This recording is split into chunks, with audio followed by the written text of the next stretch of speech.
श्री कृष्ण कहते हैं कि मन बहुत चंचल है, जो इंसान के दिल में उथल पुथल कर देता है। जैसे वे मेरे पास आते हैं, वैसे ही मैं उन्हें ग्रहण करता हूँ। सभी पथ पार्थ मानव को मेरी ओर ले आते हैं। इंद्रियों से मिलने वाला सुख पहले तो अमृत जैसा लगता है, लेकिन अंत में यह विष के समान कड़वा होता है। जब ध्यान में महारत हासिल हो जाती है, तो मन हवा रहित स्थान में दीपक की लौ की तरह अडिग रहता है।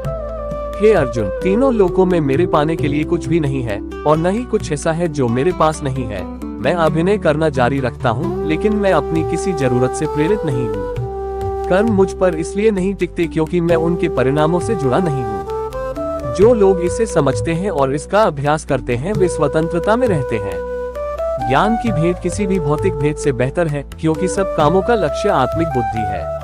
जैसे आग की गर्मी लकड़ी को राख कर देती है, वैसे ही ज्ञान की आग सभी कर्मों को भस्म कर देती है। अपना काम हमेशा दूसरों के कल्याण को ध्यान में रखकर करें। अप्राकृतिक कर्म बहुत तनाव पैदा करता है।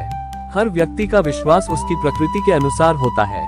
मैं उन्हें ज्ञान देता हूँ जो सदा मुझसे जुड़े रहते हैं और जो मुझसे प्रेम करते हैं। मेरी कृपा से कोई सभी कर्तव्यों का निर्वाह करते हुए भी बस मेरी शरण में आकर अनंत अविनाशी निवास को प्राप्त करता है। बुद्धिमान व्यक्ति कामुक सुख में आनंद नहीं लेता। जो कार्य में निष्क्रियता और निष्क्रियता में कार्य देखता है, वो एक बुद्धिमान व्यक्ति है।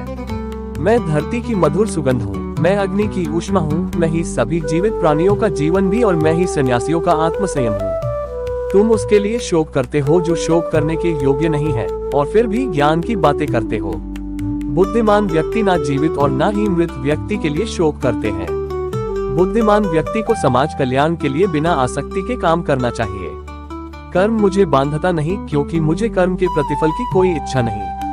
श्री कृष्ण का कहना है कि मनुष्य को हमेशा अपने मन में यह विचार लाना चाहिए कि ईश्वर के अलावा कोई और उसका इस संसार में सहारा नहीं है। अहंकार तब जन्म लेता है जब हम ये भूल जाते हैं कि जो प्रशंसा हमें मिल रही है, वह हमारे गुणों की होती है, न कि हमारी। भगवान श्री कृष्ण का कहना है कि संसार का एकमात्र नियम है परिवर्तन। जो कल किसी और का था, वह आज आपका है और कल किसी और का हो जाएगा। भविष्य की चिंता छोड़ दो। वही ईश्वर जिसने आज तक तुम्हारा साथ दिया है, वह कल भी तुम्हारी मदद करेगा। आप वही बन जाते हैं जिस पर आपको विश्वास होता है कि आप बन सकते हैं। जो कुछ भी आपके साथ घटित हुआ है, वह अच्छे के लिए हुआ है। जो हो रहा है, वह भी अच्छे के लिए है, और जो आगे होगा, वह भी आपके भले के लिए होगा। श्री कृष्ण कहते हैं कि बुरे कर्म अनायास हो जाते हैं, जबकि अच्छे कर्म स्वेच्छा से किए जाते हैं। अगर व्यक्ति शिक्षा से पहले संस्कार, व्यापार से पहले व्यवहार और भगवान से पहले माता पिता का सम्मान करे, तो उसका जीवन कभी भी परेशानियों से ग्रस्त नहीं होगा। भगवान श्री कृष्ण कहते हैं कि इस संसार में कुछ भी समाप्त नहीं होता। हर अंत के बाद एक नई शुरुआत का इंतजार होता है। जीवन में कभी अवसर मिले तो दूसरों के सारथी बने, न कि स्वार्थी। धर्म का असली रूप कर्मों से ही परिभाषित होता है। कर्मों के बिना धर्म की कोई असल पहचान नहीं है। श्री कृष्ण कहते हैं कि आत्मा शाश्वत है, इसलिए मृत्यु से डरने का कोई कारण नहीं है। अपना मन हमेशा कार्य पर केंद्रित रखें, परिणाम या इनाम की चिंता न करें। श्री कृष्ण कहते हैं कि मैं ही इस सृष्टि का निर्माण, पालन और संहार करता हूँ। लोग सत्य को छुपाने की कोशिश करते हैं, लेकिन सत्य कभी भी दब नहीं सकता और न ही मिट सकता है। मौन सबसे अच्छा जवाब है जब सामने वाले व्यक्ति के लिए आपके शब्दों की कोई अहमियत न हो। भगवान श्री कृष्ण कहते हैं कि जब भी इस संसार में अधर्म बढ़ेगा और धर्म कमजोर होगा, तब मैं अवतार लूंगा और धर्म की पुनर्स्थापना करूंगा। मनुष्य की आस्था की असली परीक्षा तब होती है जब उसे उसकी इच्छाएं न मिले, फिर भी वह भगवान के प्रति आभार महसूस करे। जीवन और युद्ध में सफलता केवल 3 गुणों से मिलती है: धैर्य, धर्म और साहस। श्री कृष्ण कहते हैं कि जो व्यक्ति अपने मन पर नियंत्रण नहीं रखता, उसका मन उसे नियंत्रित कर लेता है और वही उसका शत्रु बन जाता है। समय चाहे जैसा भी हो, मनुष्य को हमेशा अपने परिवार के साथ रहना चाहिए। परिवार के साथ सुख आए तो वह बढ़ता है और दुख आए तो वह बांट जाता है। श्री कृष्ण कहते हैं कि अच्छे लोगों का संग भगवान की कृपा से मिलता है, लेकिन बुरी संगति का चुनाव हम खुद करते हैं।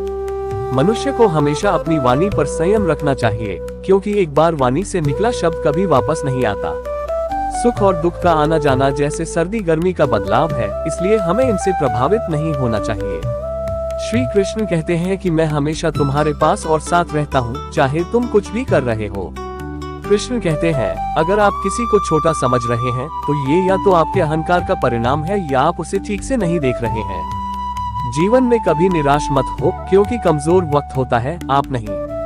जब व्यक्ति अपनी इंद्रियों के वश में होता है तो वह हमेशा समस्याओं का सामना करता है। व्यक्ति उस चीज पर शोक करता है जो इसके योग्य नहीं होती। एक बुद्धिमान व्यक्ति कभी किसी जीवित या मृत के लिए शोक नहीं करता। अगर आप दूसरों से अच्छे की उम्मीद रखते हैं। कठिन समय दिल को छू लेने वाले प्रेरणादायक कृष्ण उद्धरण हिंदी में।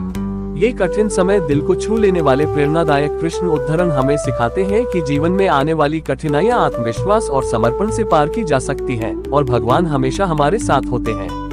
संकट केवल तुम्हारे भीतर छुपी शक्ति को बाहर लाने का एक अवसर है। विश्वास रखो, तुम्हारा संघर्ष तुम्हें महान बनाएगा। जब तुम मुश्किलों से घिरे होते हो, भगवान तुम्हारे साथ होते हैं। यही तुम्हारी ताकत है, यही तुम्हारा सहारा है। जितना गहरा अंधेरा होता है, उतनी ही चमकदार रोशनी सामने होती है।